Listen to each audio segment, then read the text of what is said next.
Welcome, everyone. My name is Susan Elliott. I'm President and CEO of the National Committee on American Foreign Policy, and I'm really pleased to welcome you to our program today, New Defenses and New Norms, Space, Cyber, and AI. We're very pleased to be able to host this important and timely discussion about what we face both in the private sector and in the government and military in these domains. But just before I get started, I'd like to thank all of the National Committee's sustaining members, funders, and Board of Trustees. With their support, we have the opportunity to create an array of virtual and in-person public programs.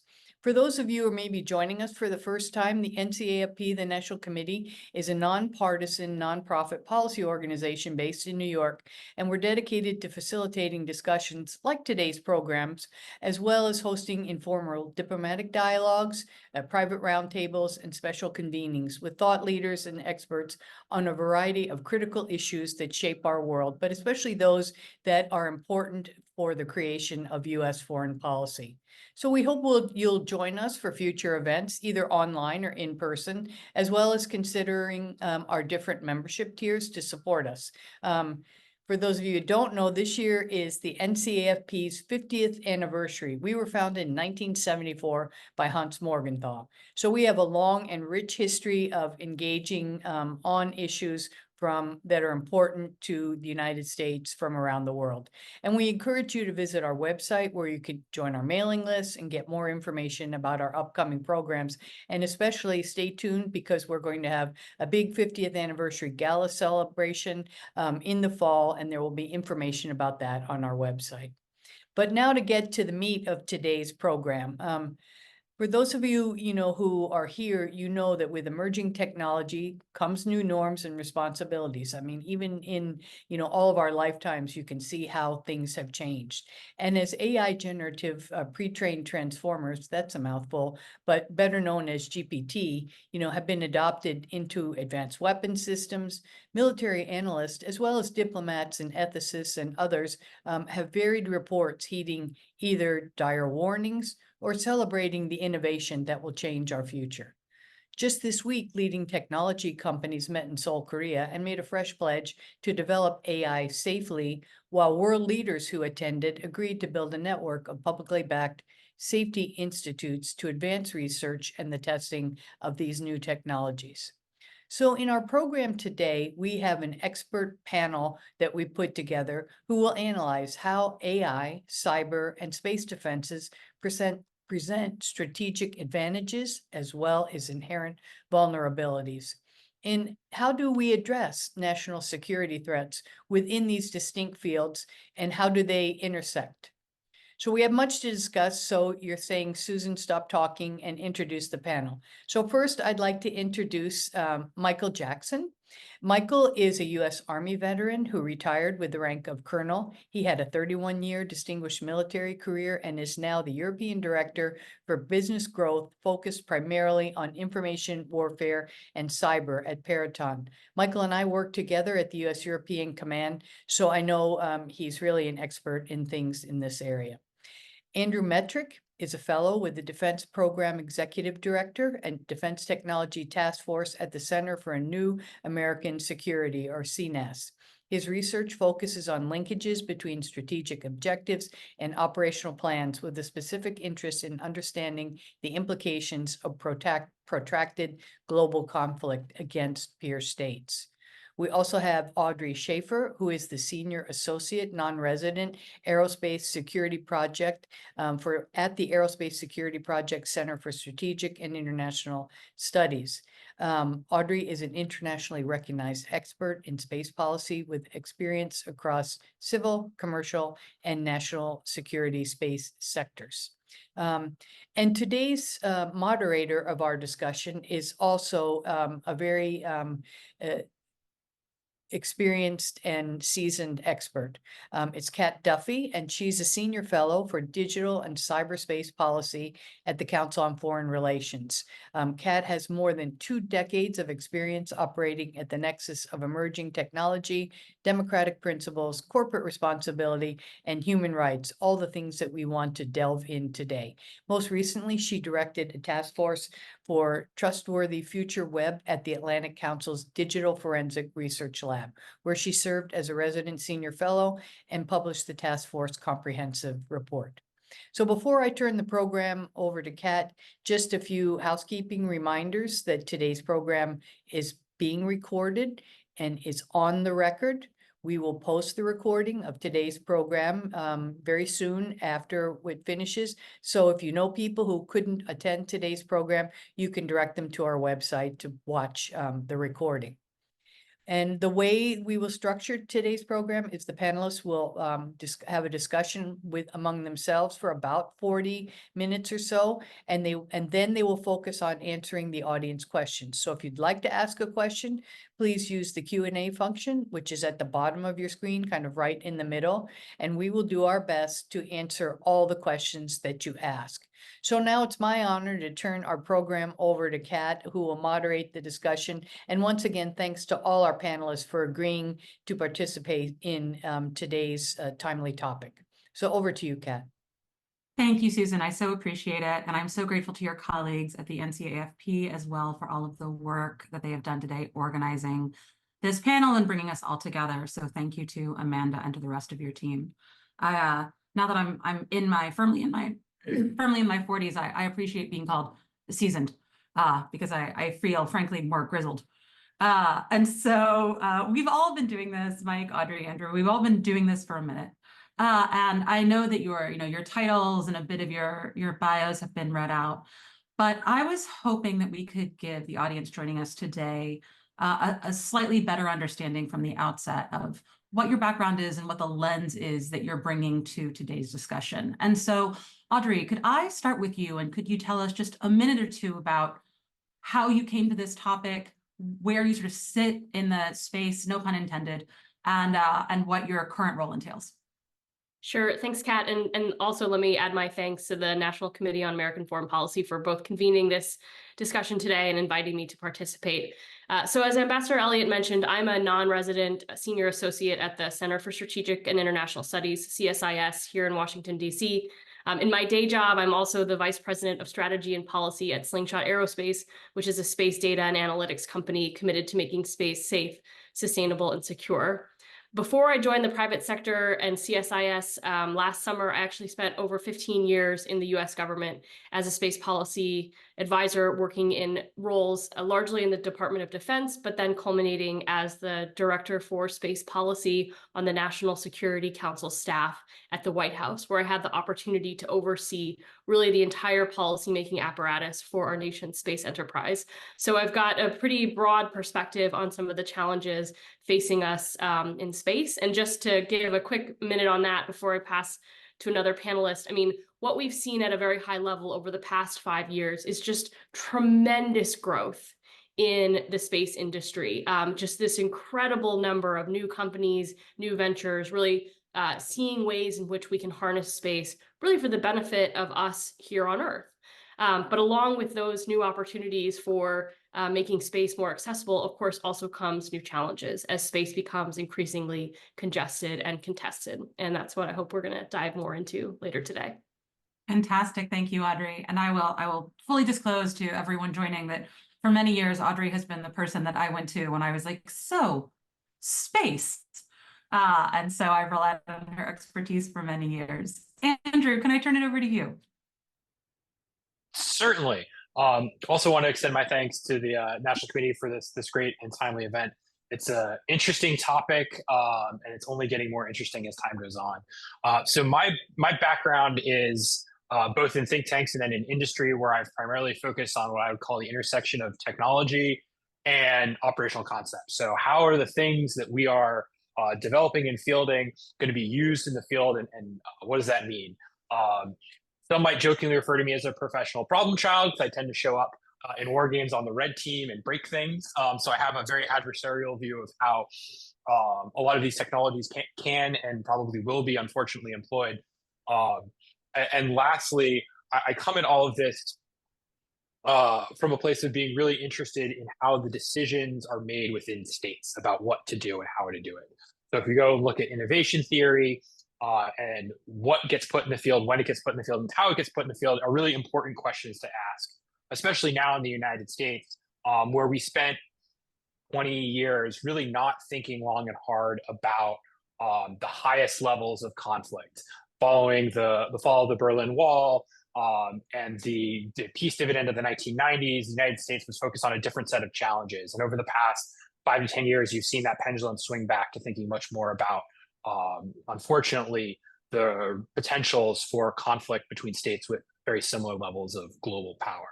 And so that's sort of the lens that I bring to this table. And I'm really excited for the discussion. Fantastic. And Mike, over to you. Hey, thanks. I appreciate it. First off, thank you, Susan. I really appreciate it. It's also great to be around some of the other people I know from New York, John Knorton and others. So great to be working and talking with you again. As Susan said, I retired from the Army in December of 22, so 17 months on my second career. It was 31 years total, 28 active with 12 in Europe. For the majority of that time, I was an information warfare, information operations officer working inside of NATO, also in special operations. And I had 4 years at the United States European Command, where Susan and I worked together after that. Went to Council on Foreign Relations from 19 to 20 as the Senior Army Fellow. That was a great experience. And then my final job was as a J5 for the Director for Plans, Policy, and Partnerships at the Cyber National Mission Force at Cyber Command. They're at NSA headquarters, which was a great experience. Transitioned to be a business development person with Peraton, or director, focused on Europe, on information warfare and cyber. So we're really continuing it and being able to see the space from the other side, having worked within the Department of Defense, now the contract side. And Peraton is a very broad organization that does more than just DoD. I think what really concerns me the most is how we operate in this space, maintaining our Western principles and what really makes us strong. We are different and we are successful for a reason. But I also think it's important for us to realize that we're in a situation where our adversaries are going to exploit and weaponize. They are already this technology. And it's important to note also, they don't differentiate between conflict and competition, where we draw that line. And it's important that we do, but it's a fuzzy line when you're having capabilities that work in both. And the most complex thing I think we're already dealing with is, there are already laws, the law of armed conflict, that cover how we engage in conflict when it happens. What's their role in competition, and the complex space of developing the laws to actually govern this. Those are the things that I think about that I've had to deal with the past 28 years and then looking forward. Fantastic. Thank you. And so with that, this panel is focused on the sort of the intersections, the commonalities, the differences, and the threads that we see between cybersecurity, between the sort of rise of artificial intelligence, especially publicly available tools, and space. And so, Audrey, I'd love it if you would be willing to answer a sort of scene setter question, which is that I suspect, I could be wrong, but I suspect a lot of our audience is coming in slightly more familiar with basic concepts around cybersecurity and basic sort of discourse around AI at the moment than they are around space. And so why space? Why should we care about it in this moment? Why not the deep sea? And so what's been changing, and how do you explain to people why you think this should be such a high priority and area of focus in 2024? Yeah, thanks, Kat. I do find it sort of ironic that, we've been doing space, we've been launching satellites into space for far longer than there have been concepts like cybersecurity, and definitely longer than artificial intelligence has been sort of on our doorstep. And yet, yes, I agree, it is the area that I think doesn't get as much of the attention in the public eye, although I do think that's changing a little bit. So look, space is actually quite vital to our economic prosperity, our national security, and our way of life in ways that most people, I think, don't appreciate on a daily level. So if you think about the way that our military force structure is designed, it really is constructed in a way that depends on space-based services. So for example, if you think of a smart bomb, a precision-guided munition, well, where do you think that precision-guided navigation is coming from? It's coming from our GPS satellites, which are in space.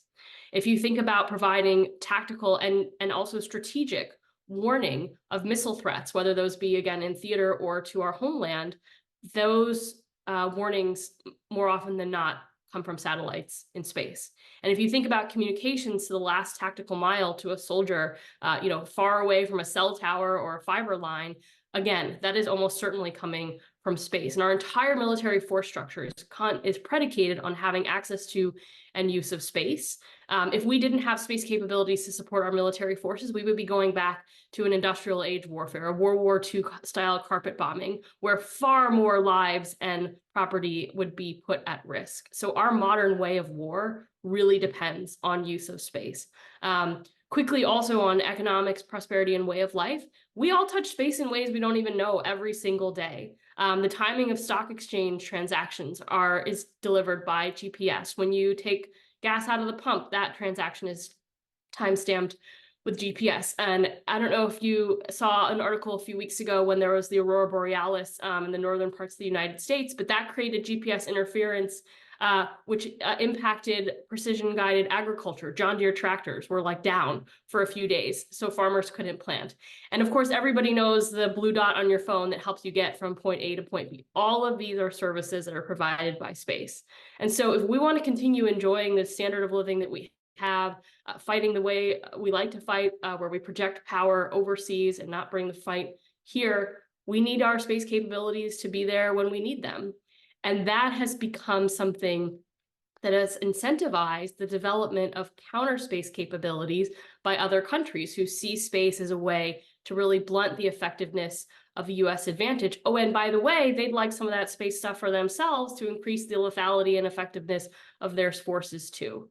And so suddenly we have this growth in competition and conflict really extending into space. Oh, and by the way, just last point, that I alluded to earlier, the more stuff you now have up there, regardless of any nefarious intentions, the more you have a need for the type of awareness, domain awareness, traffic control, and just sort of rules of the road and norms to govern an increasingly crowded environment. That makes absolute sense. And leaning in on this a little bit, when you look at the sort of trajectory, we've been in space for a while. Who have been the sort of longest standing players in the international dialogue and in international operations, and who are the new entrants, and how fast are different countries entering? Yeah, so I would say there's actually two different ways I would look at that question. One is, yes, from a state perspective. So the United States, Russia, formerly Soviet Union, obviously, Europe actually as more or less a bloc because there's a European Space Agency. Were the traditional players, 50-ish years ago. In the last 30 years or so, you've seen the emergence of China, Japan becoming, and individual European nations as well, becoming bigger players on the space scene, where today, really, I think the US is still number one, China would be number two, and Russia sort of a declining number three. But then you've got all these smaller countries, UAE, Saudi Arabia, Republic of Korea, Brazil, who are really looking to develop their space programs as an element of their national power. So space is no longer the province of just wealthy or not even wealthy, of those countries who came first, of those countries who entered the space race in the 50s and 60s. Space is becoming increasingly available to any country with the means to launch even a small satellite into space. But the second dimension I would just offer briefly is that space is not just the province of nations anymore. The private sector and activities by private companies is really what's driving activity in space right now. My company actually released a report just a few weeks ago on the state of space in 2023. And if you look at the trends, of sort of it's been steady, and then this huge uptick in growth, that is being driven exclusively by the private sector. Fantastic. That's really helpful. Thank you.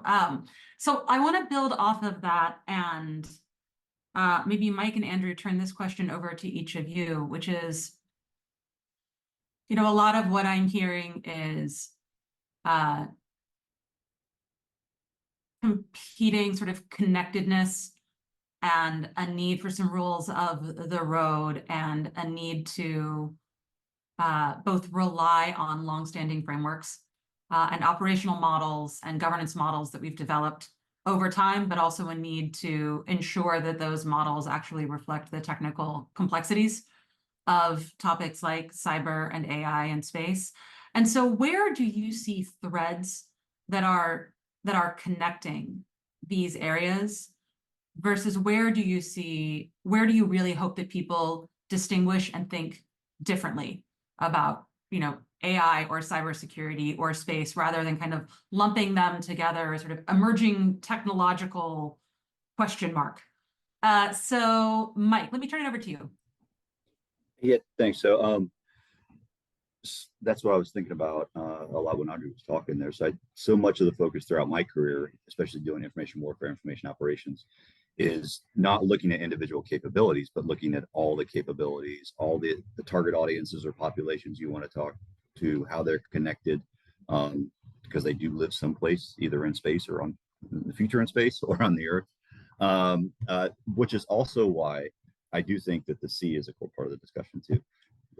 Just a little aside, because so much of our communications and energy are dependent on that, which I think there's a real danger in separating these, which is the way they're developed. And to Audrey's point too, one of the biggest challenges within the Department of Defense is the way they're designed, the way they're funded and resourced. It's by service.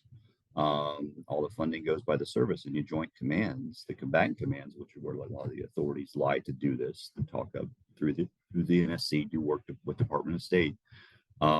There's some challenges when Army, Air Force, Navy, Marines are developing their own things, and they're not always developed and integrated.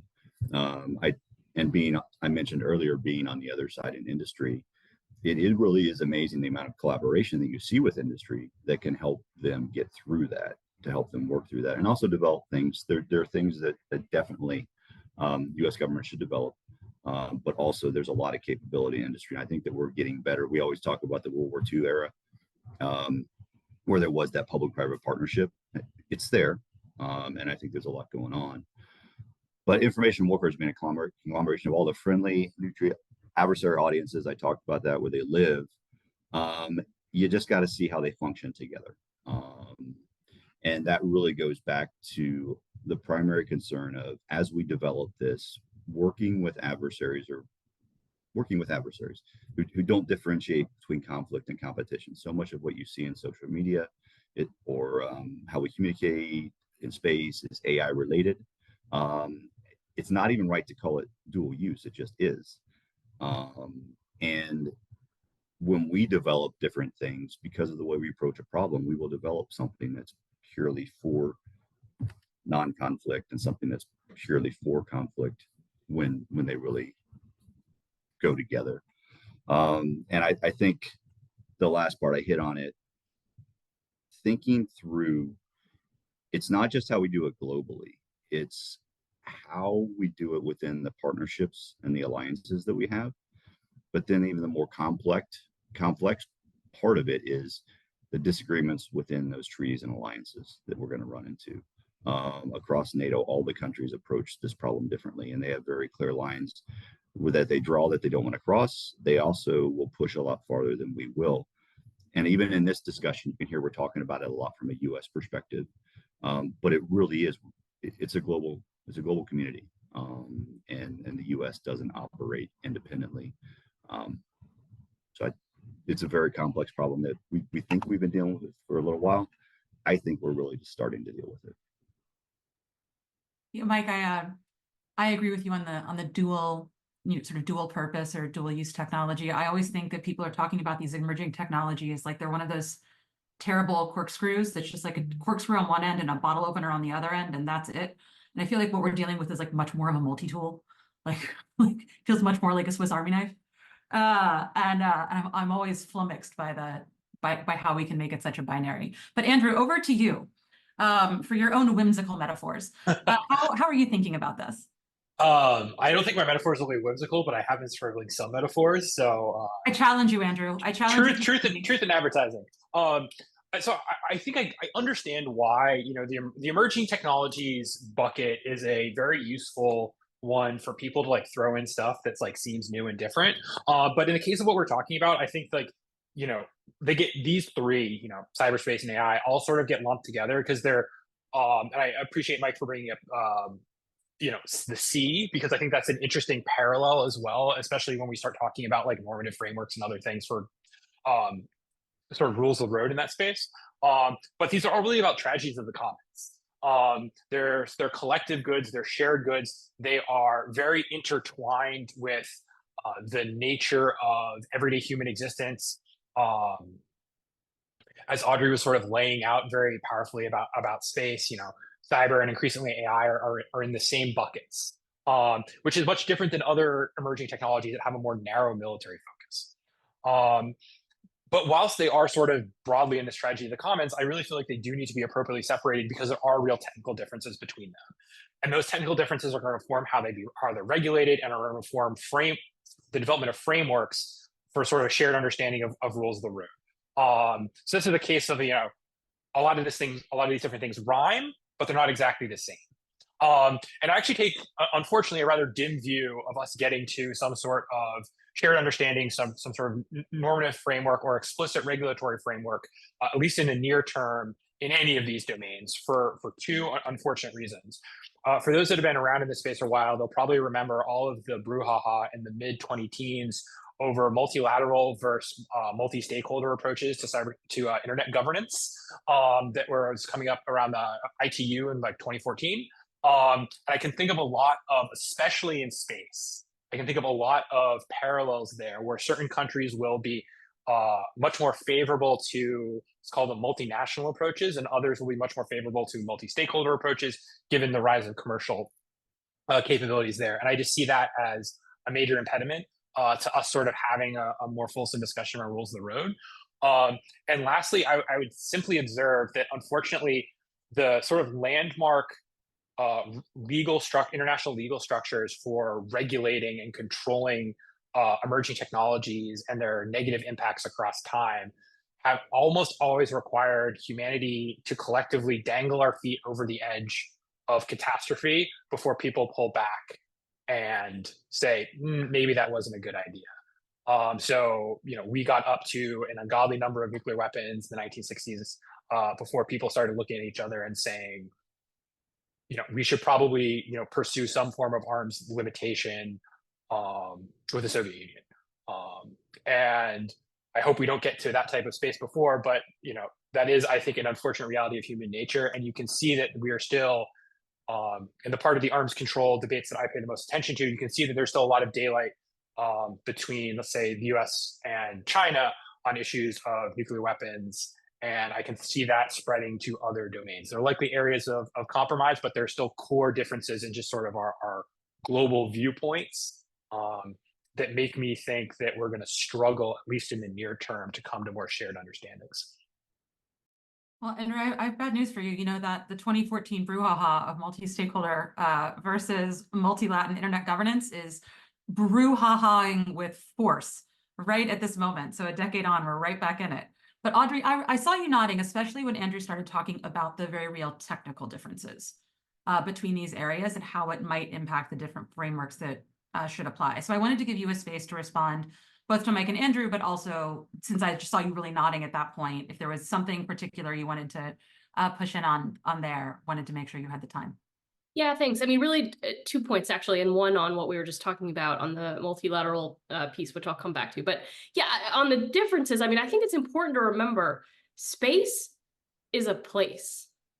It is not a technology or a mission. It's just a place where we do things. And we do a lot of different things up there, whether that's communications or remote sensing or, thinking about weapons in space, right? And so you're not gonna it's just really, you just have to really keep that in mind when you think about approaching challenges like governance in space. It's not necessarily what is or isn't in space, but maybe what it's doing or how it's interacting with its neighbors, more of a behavioral approach than sort of a more black and white arms control approach that is typically kind of the first place that people go. So that was just the one point I wanted to make of where I really do think we have to keep that in mind from just a purely sort of a technical, if you can say that, standpoint. Mhm. Then on the point about governance and norms, I mean, when I was in government, I spent a lot of time on governance of space activities, which is bifurcated in a lot of different, not just bifurcated, it's sort of splintered in a lot of different places across the international community. But one of the core challenges that we have that Andrew alluded to is, who are the actors that should be involved in those discussions? And there is a legal framework for outer space activities. It's grounded in the 1967 Outer Space Treaty. And one of the fundamental principles of that treaty is that it gives responsibility to states for authorizing and continually supervising the space activities of their nationals, which means that it's at its very core, the international legal regime for outer space activities is grounded in the notion of basically multilateralism, or states being the ones to set the rules and the framework. But as I talked about in my opening remarks, states are not the drivers right now of space activity. And so in the US, we've tried a couple of different approaches for how we bring in the private sector. And in fact, I really do applaud our State Department for having a robust consultative process with US industry so that US industry can provide inputs, and in many cases actually be on the delegation to some of these UN forums, which are the purview of states. But it is, I think, an increasingly pressing question of how does the private sector play a more direct role? And there are many people looking to the cyber world as a model, but maybe what I'm hearing today is that it might not be the best model, but at least a model for how to have a more of a multi-stakeholder approach. So that, I think I'd love to lean into that, because to me, that is also a question that is permeating thought around AI and AI governance right now. It's absolutely been a core component of how cybersecurity has developed and how we've improved and grown. And with space, I think very similar to the corollaries we were making to the sea. On the other hand, because it is a place, we have a sort of more long-standing international framework around how we think about it, but it might not be fit for purpose in this moment. And so, Mike, I want to go back to you, because you had talked a little bit about thinking through the capacities of adversarial actors in particular, and there is a healthy tension right now between the need for the US to harness innovation that comes from the private sector and our ability to foment a strong and powerful sort of technological industry as a key component of our national security, of our competitiveness, of our capacity. And there's also a real tension that all of that innovation and all of that development is primarily living outside of the government and outside of societal governance structures, as instead truly living in the private sector. So how do you think about the tension between private sector development and public sector needs and guardrails and our competitiveness? When you're considering these, how are you weighing them? What are the lessons you've learned over the years? I mean, guardrails are interesting because we need them, but do our adversaries actually respect guardrails, and how do we function? But also, I think you can't compare everything. This is very different than the 1930s and 1940s and World War II, but you had some very complex problems understanding what were the guardrails, and the technology that came out of the Second World War that led to the nuclear arms race and everything. The treaties that we had, the treaties that we have in space. How do you go back? They're so hard to develop. How do you go back and relook them? And then also, what is the enforcement mechanism? I think if you would have gone back to the 1940s and 40s, there might have been a situation where there actually was some type of at least perceived enforcement mechanism. I don't know that we have that anymore. So the treaties are guidelines that we try to follow, but I think that's important. And I think that goes to kind of the life cycle that we're looking at for this technology and how it has to be done. I mean, there was a period where with DARPA, U.S. government developing the internet, we did a lot, and that was the place to do it. I think that we've evolved well beyond that now. There may be some things, like I said earlier, that government can do, but I think that's really to have the vision to do it, that public-private partnership. And the life cycle that I see is, and I think there's multiple, probably nuclear weapons are probably one of the things, is what was the actual initial vision for for that technology? What was the concept to develop? Before it was made, what was the big idea? That was one group of people. They're the group of people that actually developed the technology. Then we get into the space that we're talking about space right now. How do you develop, and who are the people that develop the policy that govern the technology? Who are the end users that are actually implementing that technology, who are probably doing it differently than the initial, because once you get it and start to work with it, you come up with good ideas, which really the final state of it is, how does that technology evolve? And where is the real potential to be realized? AI, where it's at, from the movies of the 1980s to what we're doing now, very different. And like I said, I don't think that we know what that potential is, because once it's out there being used, our adversaries, us, see so much more potential for social media, or whatever else, whether it's Facebook, what is the vision, what it's become, two very, very different things. And I think that's across the board in all three of these areas that we're talking about.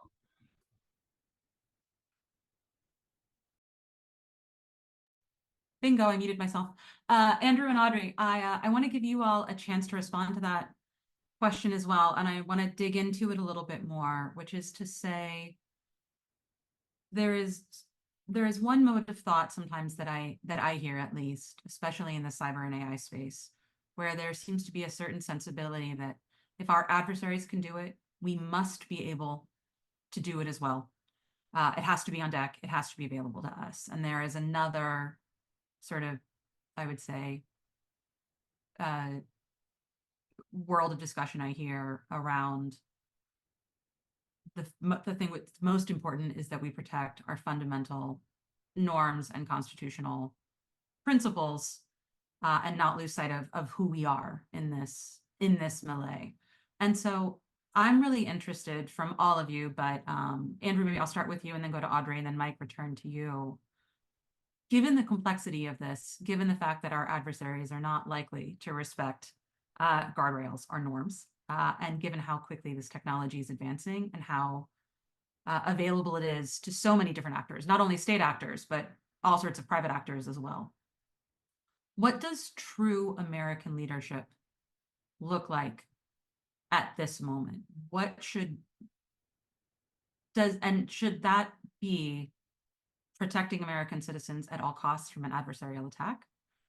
Or should it be really ensuring that we don't offer that protection at the violation of critical human rights, of constitutional norms, and of existing laws? And so I want to push on this because this is such a difficult question to think through. And I suspect our audience, which has so many foreign affairs professionals in it, thinks about that type of question all the time. How do we protect who we are and protect our nation at the same time? Andrew, what are your thoughts? I mean, it's a simple question, 30 seconds to respond. Go nuts. Yeah, you know, it's so incredibly simple. It's just gonna roll off my tongue. I think it also depends on the domain we're talking about, or which of these that we're talking about. Because I think that, like, on one end, I feel like it's the most difficult to manage on a lot of the AI questions, because they lie at such a sticky intersection of national interests, privacy, data rights, all of these sort of national competitiveness, all of these sort of interesting pieces. And cyber starts to blend down, and you can also see it in that space as well. And I think those are really hard questions, and there's a lot of good work that's gone into trying to figure out how we manage those. And those are also spaces where I feel like there's a most natural, at least in discussions that I've observed, that there's the easiest way of people saying, no, we don't need to match our adversary step for step. We don't need to go in and deploy facial recognition across the entire United States. We don't need to go and do those things that we see our adversaries doing with those technologies. We don't want to be that. Space is, I think, different. I think space is harder because there's less immediate impacts on a day-to-day basis that like people see, and people see and feel. I mean, again, back to Audrey's opening comments, it's there, but it's less visible, which I feel like makes the sort of deterrent, tit for tat deterrent logic. You know, my adversary picks up a rock, therefore I must pick up a rock. It makes that type of logic more attractive, for lack of a better word. And also, I feel like the history of American space activities being largely militarized also leads to that being a domain where that thinking, I mean, right, if you look at, you know, Space Force leadership, how many of them are former missileers or spent time earlier in their careers sitting alert in a silo? And so they all grew up inside this, you know, very structured set of deterrent thinking that was very much predicated on a lot of tit for tat logics. So I think that that's a harder one, and that's not an answer to your question. I've sort of been tap dancing around it. I do think though it is this scale, and I think we've seen thus far most of the focus, at least on the outside, has been in probably the stickiest places. So cyber, data, privacy, and then of course, you know, what do we do with the magic piece of sand that we hit with the UV light and gives us, you know, potentially super intelligence. Audrey, how about you? Yeah, so I believe pretty strongly that we shouldn't be compromising our values, because I think that is one of the things that makes America strong. But I don't think that that implies we should compromise our security instead. I mean, it sounds a little bit like I think we can have our cake and eat it too, but I do believe in American ingenuity. And I mean, I actually think all the innovation you're seeing in the space industry right now really bears out when you look at how much further along we are in innovating in the private sector than any other country. And I'm not just comparing us to China or Russia, Europe as well. We have got such a more robust and vibrant private sector than other countries. And so I think that it is entirely possible for us to lead in shaping international norms and guidelines that we are comfortable following in ways that don't harm our national security. And I think a really good example of that is something that I worked on when I was at the White House, which is that the Biden administration came out originally unilaterally and declared that it would no longer conduct destructive direct ascent anti-satellite missile testing. So basically would not, deliberately blow up a satellite to test an anti-satellite capability, because of course doing something like that creates tons and tons of debris that's really not good for anybody. That's a norm we can live by, because we have no intention whatsoever of conducting tests like that.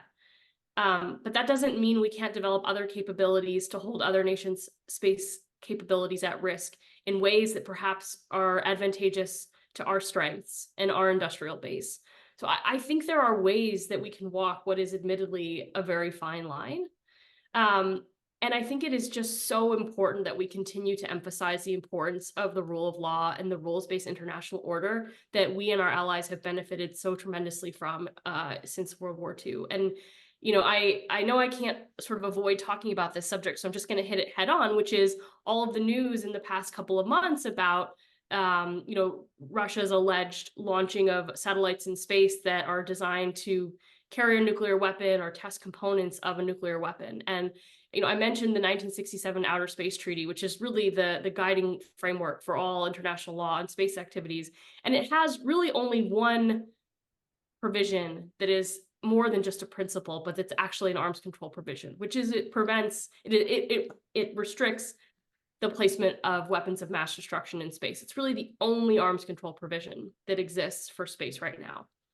And if these reports are true, that Russia has indeed or is indeed considering putting a nuclear weapon in space, which would violate that one and only arms control tenet for space, in my opinion, it would represent a pretty significant devolution in the international order, because we really, as Mike said earlier, treaties are no longer legally binding obligations. They're just suggestions. And that has a ripple effect that is so much greater than space or any of these emerging technologies that we were talking about, if you can no longer assume that a treaty is an obligation that a state will adhere to. Absolutely. And Mike, we have a question in the Q&A that I want to turn to and direct to you, but I would also encourage you to bring in thoughts as well in any response you might have to Audrey and Andrew's points. We have a question from Suzanne. Can you please talk more about the issues related to coordinating among allies, especially when we talk about the involvement of private sector? And how do we best bring the best of technology to our nations in a way that respects and includes the contributions of allies, like Japan, Australia, the United Kingdom, the United States? And I'm going to push you all on this a little bit to say, I would also love to hear your thoughts on how we should be working with middle powers right now, especially given the increasing role that so many countries that aren't necessarily clear allies and aren't necessarily the key actors that we think of in great power competition, they are still important players. So in this, thinking about not only allies, but also partners or potential partners we might want to build relationships with in newer, different ways. Mike, over to you. Yeah, I think in some ways it's a mistake to focus just on the traditional large. Well, it is a mistake to focus just on the large traditional countries, those alliances. I mean, you look at how NATO has grown, and some people have said that some of the smaller countries, why are they there? Because of the size of their military, but either their strategic influence or some of the capabilities within those countries it is pretty significant, and that's where a lot of the involvement, especially the two newest members of NATO, they have some very significant cyber and other capabilities, and they're very good partners to work with. But come back to your question at the last of this, but definitely agree with Andrew that the desire to match your adversaries, and there's a reason why industry doesn't necessarily do that, to have an exact capability that goes after that matches another company's capability, because you're selling the same thing.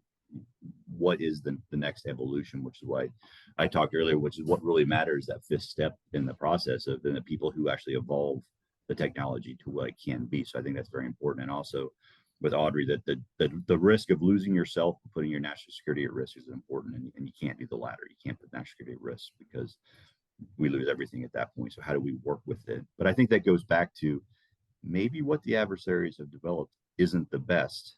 Maybe there's a counter to it, or maybe there's a better way to do it that makes their capability obsolete or irrelevant. And that's the approach that we should have, because if we're just reacting to another capability, we're not leading anymore. And that's one of the things that the US and the West has done for so long.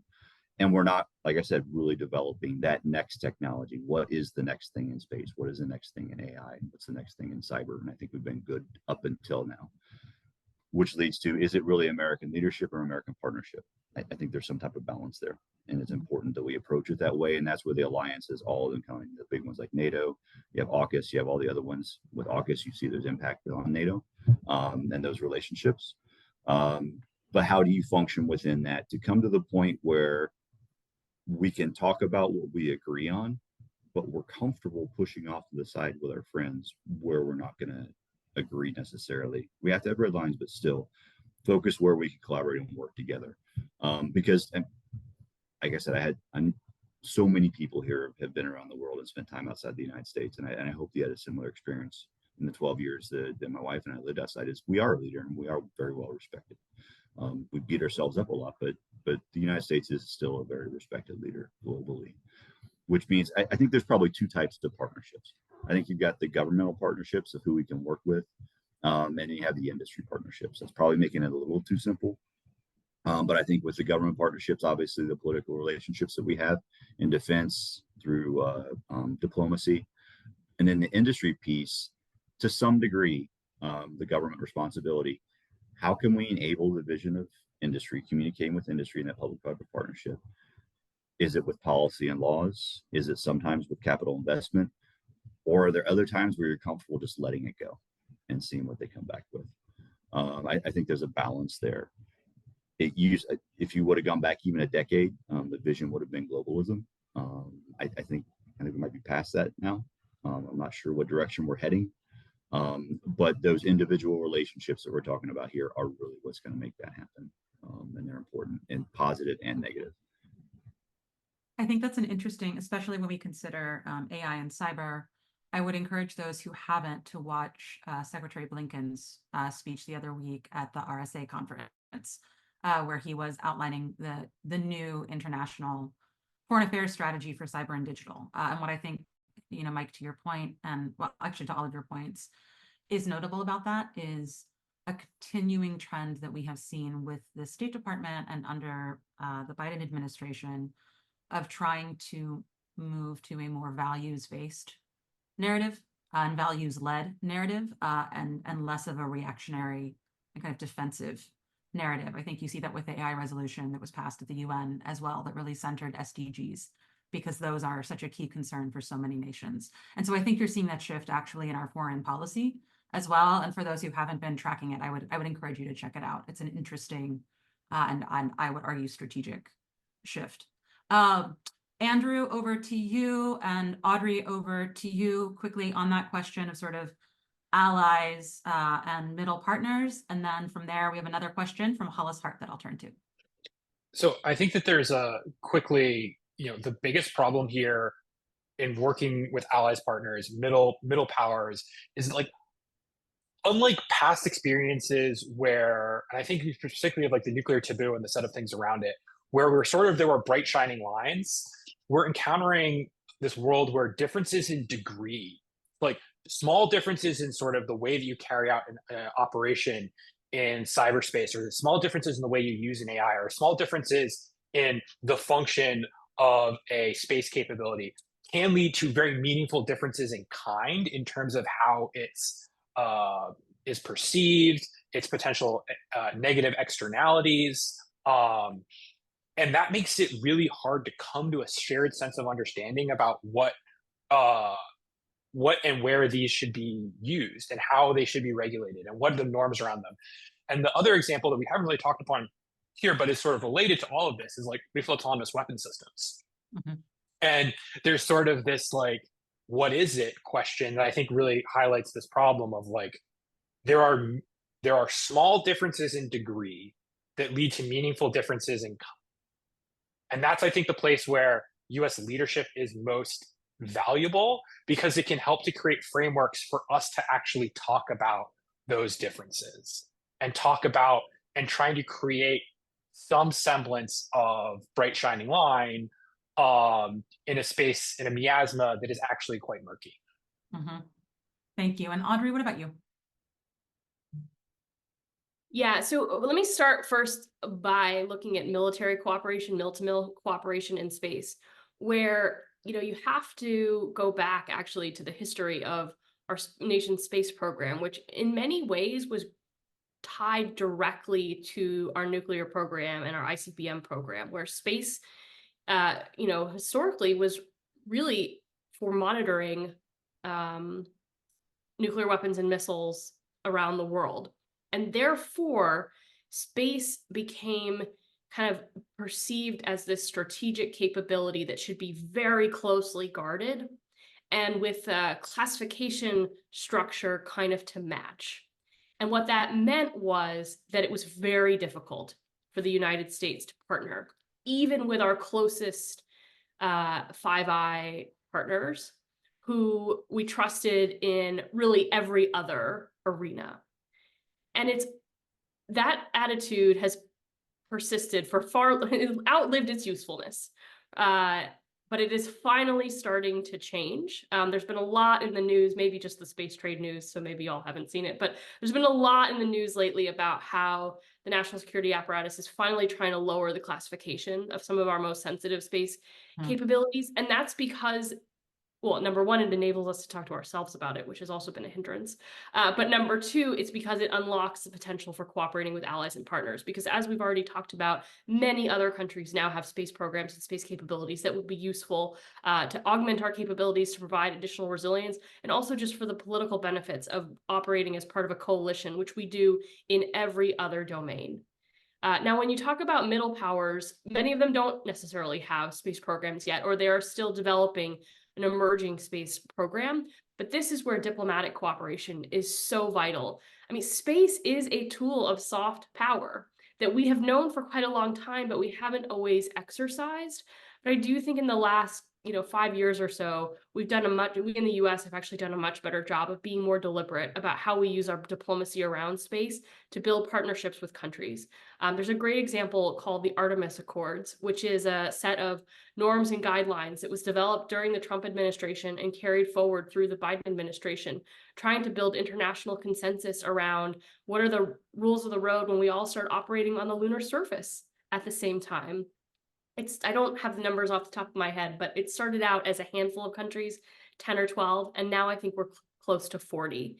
And these are not just the traditional spacefaring countries, but a number of emerging spacefaring countries and others who want to demonstrate that they are aligned with this, sort of values and rules-based international order that the United States is leading. I know it's not nearly as fancy as Artemis, but I know many a foreign diplomat whose heart would be won over if we gave them a trip to space camp. I'm just saying. I just think there's low-hanging fruit there, y'all. Mike, we have one question from Hollis Hart, and we have only about 2 or 3 minutes left. And so I want to just turn this one over to you quickly. For many countries, cyber is a nation-state priority with massive investment. Do we have any concerns that we may be lagging further behind than we realize in terms of cyber competencies?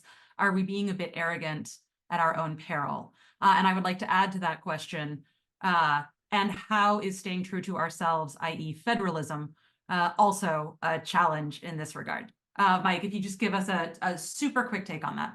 Yeah, I'll be brief. I mean, we're going into 16, 18, 20, 22, 24, our 5th election. Since we experienced this and saw and realized things that were happening as the technology evolved. I think the public-private partnership is critical here. I think this is definitely another area that the U.S. government is not going to do alone.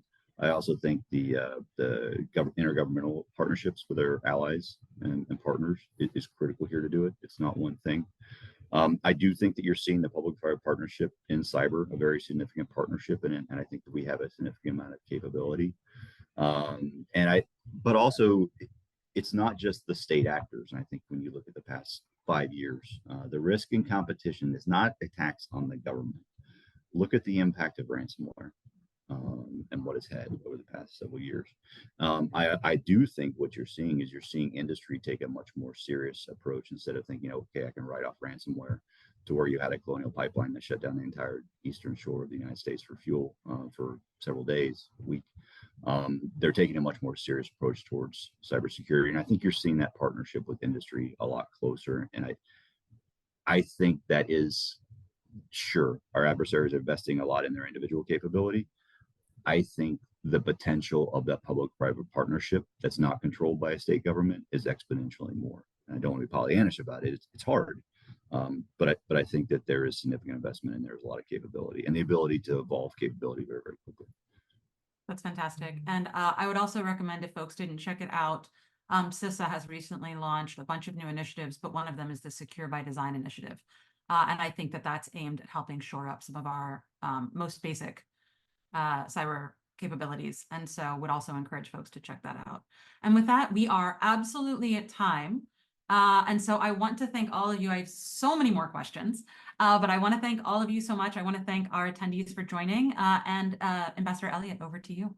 Well, I just want to thank all of the panelists as well, Kat, Andrew, Audrey, and Mike. This has been a phenomenal discussion and has raised a lot of questions and issues in my mind. So I think we need to invite you back to have another similar discussion or follow on. So thanks again to all of you, and thanks to all of our participants who stayed for the hour of what has been a wonderful discussion. So have a great day, and thanks to all of you.